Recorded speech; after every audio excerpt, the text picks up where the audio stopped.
আমন্ত্রণ দেশ বাংলায়, সঙ্গে আছি আমি লাবণ্য রহমান। শুরুতেই সংবাদ শিরোনাম। মৌলভীবাজারের শ্রীমঙ্গল ও কমলগঞ্জে প্রাথমিক বিদ্যালয় শিক্ষণ পদ্ধতিতে 25 থেকে 30% শিক্ষার্থী, যত্নে উত্তরণের প্রত্যাশা। এবং পাবনায় বিষমুক্ত করলা চাষে আলোড়ন সৃষ্টি, অনেকে ঝুঁকেছেন ফাঁদ পদ্ধতিতে বিষমুক্ত সবজি আবাদে।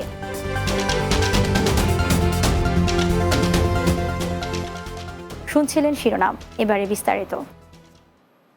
মৌলভীবাজারের শ্রীমঙ্গল ও কমলগঞ্জে প্রাথমিক বিদ্যালয়গুলোতে শেষ হয়েছে 15 দিনব্যাপী শিক্ষার্থীদের শিক্ষণ ঘাটতি যাচাই প্রক্রিয়া, যার মাধ্যমে উঠে এসেছে এ জেলার গড়ে 25 থেকে 30% শিক্ষার্থীর শিক্ষণ ঘাটতি। আর আগামী 4 মাস অতিরিক্ত যত্ন নিয়ে তাদের উত্তরণ করা হবে, যা বর্তমান অন্তর্বর্তীকালীন সরকারের একটি মাইলফলক কর্ম পরিকল্পনা। শ্রীমঙ্গল প্রতিনিধি বর্ণ চক্রবর্তী প্রতিবেদন জানাচ্ছেন সুরাইয়া সীমা। বর্তমান অন্তর্বর্তীকালীন সরকারের শিক্ষা বিভাগের উদ্যোগে সকল সরকারি প্রাথমিক বিদ্যালয়ের শিক্ষার্থীদের মান উন্নয়নের লক্ষ্যে চলতি বছরের 1 জুলাই থেকে শুরু হয় এই কার্যক্রম। সম্প্রতি মৌলভীবাজারের শ্রীমঙ্গল ও কমলগঞ্জে প্রাথমিক বিদ্যালয়গুলোতে এই কার্যক্রম শেষ হয়েছে। এই রেকর্ড করার মাধ্যমে আমরা বুঝতে পারবো কোন বাচ্চাটা কতটুকু শিখতে পারছে। বাংলা, ইংলিশ, রিডিং কোয়েশ্চন কেউ পারছে না। যারা পেরেছে বা পেরেনি তাদের শিখিয়ে লিখে রেখেছেন। এটি মূলত প্রাথমিক শিক্ষা অধিদপ্তরের নির্দেশনায় অনুষ্ঠিত হয়েছে, যা বেসলাইন টুলসের মাধ্যমে তৃতীয় থেকে পঞ্চম শ্রেণীর শিক্ষার্থীদের বাংলায়, ইংরেজি এবং গণিত বিষয়ের উপর শিক্ষণ অবস্থান ঘাটতি যাচাই করা হয়। শিক্ষার্থীর যেসব দুর্বলতা চিহ্নিত করা হয়েছে তা আমরা আগামী নভেম্বরের ভিতরে সেইভাবে কাটিয়ে ওঠার জন্য প্রয়োজন ব্যবস্থা নেব। আর এই মূল্যায়নে দেখা গেছে প্রায় 30% শিক্ষার্থীর কেউ সঠিকভাবে পড়তে পারে না, কেউ উচ্চারণ করতে পারে না, কেউ সঠিক মাত্রায় লিখতে পারে না, যা রেকর্ড ফরমে লিপিবদ্ধ করে রাখা হয়। এই প্রক্রিয়া থেকে আমি যা বুঝতে পারছি, আমার বিদ্যালয়ের 70% শিক্ষার্থী পেরেছে, বাকি যে 30% শিক্ষার্থী এগুলো আমরা চিহ্নিত করতে পেরেছি। শিক্ষণ দুর্বলতাগুলি চিহ্নিত করে পরবর্তীতে নিরাময়মূলক ব্যবস্থা নেওয়া হবে। সেক্ষেত্রে শিক্ষকগণ ভূমিকা রাখবেন। আগামী নভেম্বরের মধ্যে শিক্ষা বিভাগ, শিক্ষক ও অভিভাবকদের নিয়ে এই ঘাটতি দূর করা হবে বলে জানান জেলা প্রাথমিক শিক্ষা কর্মকর্তা। শিশু পড়তে পারে না, লিখতে পারে না, শ্রেণী উপযোগী পড়তে পারে না, আমরা এই এখন যোগ্যতাটা দেখে পরবর্তীতে আমরা সিদ্ধান্ত নিব তাকে কিভাবে অর্জন করা যায়। Desk report, Bangla TV. Milestone school and কলেজে বিমান দুর্ঘটনায় রাঙামাটির রাজস্থলী উপজেলার নিহত মেধাবী শিক্ষার্থী উক্কো সাইং মারমার সমাধিতে শ্রদ্ধা নিবেদন করেছে বাংলাদেশ বিমান বাহিনী।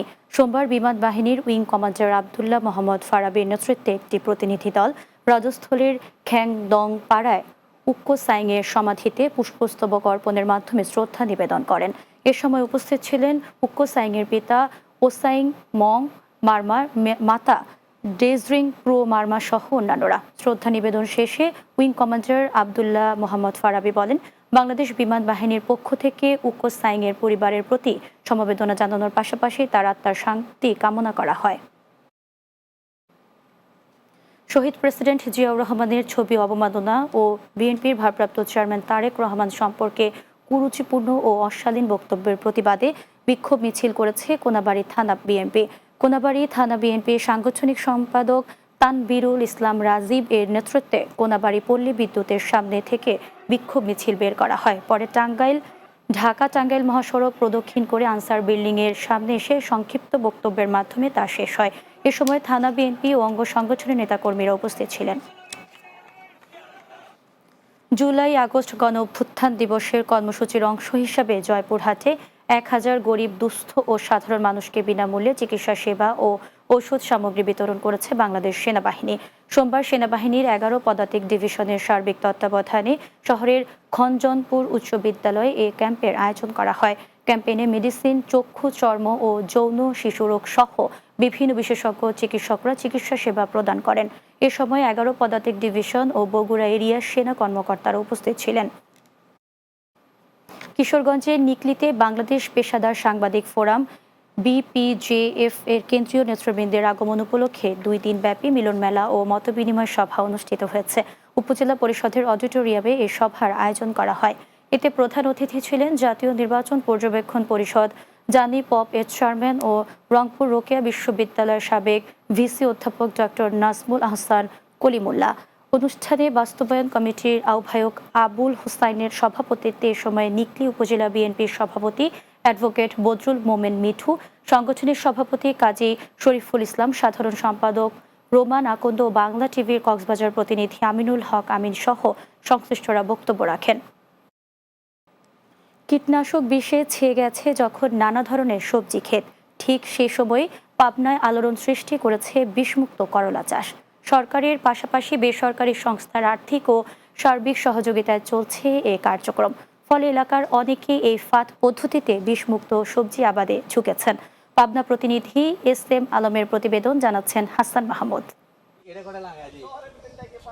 পাবনায় বিস্তীর্ণ মাঠ জুড়ে মাচা পদ্ধতিতে চাষ করা হয়েছে করলার। কীটনাশক বিষ ছাড়াই ফেরোমন অর্থাৎ ফাঁদ দিয়ে পোকামাকড় নিধন করা হচ্ছে। ফলে একদিকে স্বাস্থ্যকর সবজি আবাদ হচ্ছে, অন্যদিকে আর্থিক সাশ্রয়ও হচ্ছে। দুই দিক দিয়ে চিন্তা করেই মানুষের মাঝে ব্যাপক আলোড়ন সৃষ্টি করেছে এই পদ্ধতি। ভালো, ফলনও ভালো হবে।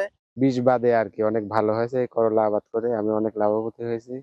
পাবনার ৩টি উপজেলা আটঘরিয়া, সদর ও ঈশ্বরদীতে জাগরণী চক্র ফাউন্ডেশনের উদ্যোগে কৃষকদের প্রশিক্ষণ দিয়ে বিষমুক্ত সবজি আবাদে উদ্বুদ্ধ করা হচ্ছে। বর্তমানে এই উপজেলায় ২০টি প্রদর্শনী প্লটে বিষমুক্ত সবজির আবাদ হয়েছে।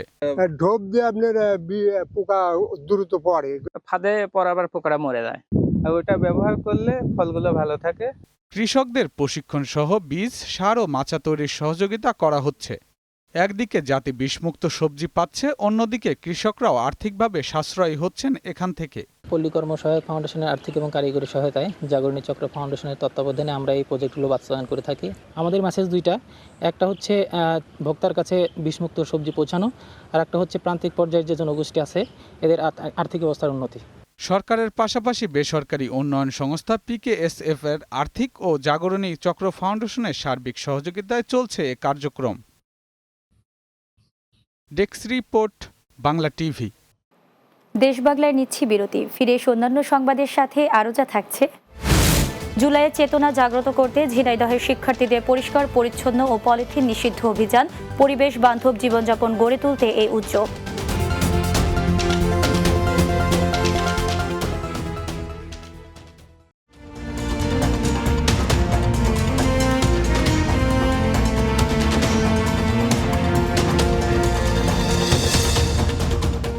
বিরতির পর দেশ বাংলায় স্বাগত আরও একবার। জুলাইয়ের চেতনাকে জাগ্রত করে তুলতে ঝিনাইদহে পরিষ্কার পরিচ্ছন্ন পলিথিন নিষিদ্ধ অভিযান শুরু করেছে শিক্ষার্থীরা। সোমবার সকালে শহরের দেবদারু এভিনিউতে পরিষ্কার পরিচ্ছন্ন শুরু হয়। এতে অংশ নেয় বিভিন্ন শিক্ষা প্রতিষ্ঠানের ৩৫ জন শিক্ষার্থী। ঝাড়ু, বেলচা, কোদাল হাতে নিয়ে বিভিন্ন সড়ক, বসার স্থান ও স্থাপনা পরিষ্কার করেন তারা। আগামী ৩০ জুলাই পর্যন্ত চলবে এই কর্মসূচি। এতে শহরের বিভিন্ন গুরুত্বপূর্ণ সড়ক, স্থাপনা, স্থান পরিষ্কার পরিচ্ছন্ন করা হবে। পাশাপাশি পলিথিনের ব্যবহার বন্ধে সকলকে আহ্বান জানানো হয়। পরিবেশ বান্ধব জীবনযাপন গড়ে তুলতে এই উদ্যোগ বলে জানান আয়োজকরা। প্রাইভেট বিশ্ববিদ্যালয়ের শিক্ষার্থীদেরকে বৃত্তি পরীক্ষার আওতায় আনার দাবিতে লক্ষ্মীপুরে মানববন্ধন করেছে শিক্ষক শিক্ষার্থীরা। সোমবার জেলা প্রশাসক কার্যালয়ের সামনে লক্ষ্মীপুর ঢাকা আঞ্চলিক মহাসড়কে লক্ষ্মীপুর প্রাইভেট স্কুল অ্যাসোসিয়েশনের ব্যানারে এই আয়োজন করা হয়। পরে একই দাবিতে অতিরিক্ত জেলা প্রশাসক মোশাররেফ হোসেনের কাছে স্মারকলিপি প্রদান করে সংগঠনের নেতারা। এর আগে ২২ জুলাই একই দাবিতে লক্ষ্মীপুর প্রেস ক্লাবে সংবাদ সম্মেলন করা হয়েছে। গাজীপুরের কালীগঞ্জে performance based grants for secondary institutions স্কিমের আওতায় উপজেলার ২০২২-২৩ সালের এসএসসি ও এইচএসসি কৃতী শিক্ষার্থীদের মাঝে পুরস্কার দেওয়া হয়েছে। কালীগঞ্জ মহিলা ডিগ্রি কলেজ প্রাঙ্গণে ৩৪ জন কৃতী শিক্ষার্থীর মাঝে পুরস্কার তুলে দেওয়া হয়। এতে প্রধান অতিথি ছিলেন উপজেলা নির্বাহী অফিসার তনিমা আফরাত। জেলা শিক্ষা অফিসার মোহাম্মদ আল মামুন তালুকদারের সভাপতিত্বে এ সময় উপস্থিত ছিলেন উপজেলা মাধ্যমিক শিক্ষা অফিসার নূরে জান্নাত, কালীগঞ্জ মহিলা ডিগ্রি কলেজের অধ্যক্ষ মোহাম্মদ নাজমুল ইসলাম সহ অন্যান্যরা। কিশোরগঞ্জের কটিয়াদি উপজেলা শিক্ষা অফিস এবং জেলা শিক্ষা অফিসের আয়োজনে কৃতী শিক্ষার্থীদের মাঝে পুরস্কার বিতরণ করা হয়েছে। অনুষ্ঠানে সভাপতিত্ব করেন উপজেলা নির্বাহী কর্মকর্তা মোহাম্মদ মাইদুল ইসলাম। এতে প্রধান অতিথি ছিলেন কিশোরগঞ্জ জেলা শিক্ষা অফিসার শামসুন নাহার মাকসুদা। এ সময় উপস্থিত ছিলেন উপজেলা সহকারী কমিশনার ভূমি লাবনী আক্তার তারানা, মডেল থানার ওসি তরিকুল ইসলাম, উপজেলা শিক্ষা অফিসার আবুল হোসেন সহ অন্যান্যরা। গোপালগঞ্জ বিজ্ঞান ও প্রযুক্তি বিশ্ববিদ্যালয়ে অধ্যয়নরত মেধাবী ও অসচ্ছল 1091 জন শিক্ষার্থীকে বৃত্তি প্রদান করা হয়েছে। সোমবার একাডেমিক ভবনের মুক্ত মঞ্চে বৃত্তি প্রদান অনুষ্ঠিত হয়। এতে প্রধান অতিথি ছিলেন বিশ্ববিদ্যালয় মঞ্জুরি কমিশনের সদস্য ডক্টর মোহাম্মদ তানজিম উদ্দিন খান। উপাচার্য অধ্যক্ষ ডক্টর হোসেন উদ্দিন শেখরের সভাপতিত্বে আলোচনা সভায় উপাচার্য ডক্টর মোহাম্মদ সোহেল হাসান, ট্রেজার মোহাম্মদ নাজমুল হাসান, জেলা প্রশাসক মোহাম্মদ কামরুজ্জামান, পুলিশ সুপার মোহাম্মদ মিজানুর রহমান সহ অন্যান্যরা বক্তব্য রাখেন। প্রখ্যাত নাট্যকার বাদল সরকারের 100তম জন্মবার্ষিক উপলক্ষে দিনাজপুরে মঞ্চস্থ হল তার বিখ্যাত প্রতীকী নাটক সারা রাত্রির। দিনাজপুর নাট্য সমিতির মঞ্চে উত্তরাঞ্চলের ঐতিহ্যবাহী নাট্য সংগঠন বৈকালী নাট্যগোষ্ঠী নাটকটি তাদের 44তম প্রযোজনায় মঞ্চায়ন করেন। নাটকে বৃদ্ধ চরিত্রে অভিনয় করেন সুলতান কামাল উদ্দিন বাচ্চু, স্ত্রী চরিত্রে ছিলেন আঞ্জুমান আরা শিখা এবং পরিচয় চরিত্রে অভিনয় করেন ষষ্ঠী চন্দ্র। চরিত্রগুলোর মধ্য দিয়ে নাটকটি বঞ্চনা, সামাজিক বৈষম্য, অতীত ও বর্তমানের দ্বন্দ্ব এবং জীবনের অর্থ অন্বেষণের দার্শনিক বার্তা উপস্থাপন করা হয়। শেষ করছি দেশ বাংলা। যাওয়ার আগে সংবাদ শিরোনামগুলো জানিয়ে দিচ্ছি আরও একবার। মৌলভীবাজারের শ্রীমঙ্গল ও কমলগঞ্জে প্রাথমিক বিদ্যালয়ের শিক্ষণ ঘাটতিতে 25 থেকে 30% শিক্ষার্থী, যত্নে উত্তরণের প্রত্যাশা। পাবনায় বিষমুক্ত করলা চাষে আলোড়ন সৃষ্টি, অনেকেই ঝুঁকেছেন ফাঁদ পদ্ধতিতে বিষমুক্ত সবজি আবাদে। এবং জুলাইয়ের চেতনা জাগ্রত করতে ঝিনাইদহের শিক্ষার্থীদের পরিষ্কার পরিচ্ছন্ন পলিথিন নিষিদ্ধ অভিযান, পরিবেশ বান্ধব জীবনযাপন গড়ে তুলতে এই উদ্যোগ।